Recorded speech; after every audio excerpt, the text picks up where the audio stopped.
开门啊，已经看到啊。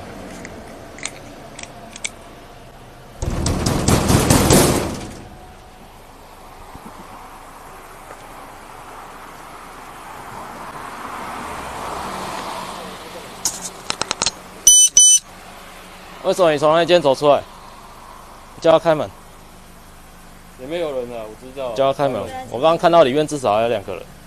你叫他开门。你现在打电话叫他开门。来吃饭，因为下班就来，都不用回家。下班就回家了，对不对？啊，不是啦，啊，你下班来这里是不是聚餐？是不是？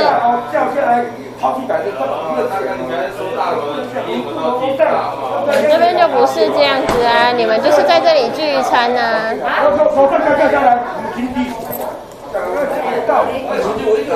你有实名制登记吗？你有做实名制登记吗？哦，不知道是什么意思。没有啊，登记有谁来过啊？没有啊。那你有量体温吗？进来的？有啊，他们有啊。有啊，体温计在哪里？没有人我只是有喷那个酒精啊。体温计啊，量体温的啦。没有量。没有量啊。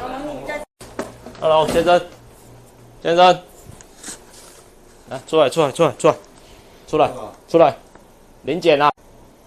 拿你的证件出来。拿着你的证件出来接受临检。本所于23日晚间巡逻行经观音区一处小吃店时，发现店家人员将铁门关上试图躲避警方的查缉原警立即要求负责人开门配合实施临检，当场在店内查获8名男女在里边群聚，现场亦未实施实名制登记及量测体温的措施，违反相关的防疫规定，警方搜证后依法函请卫生局来做采访。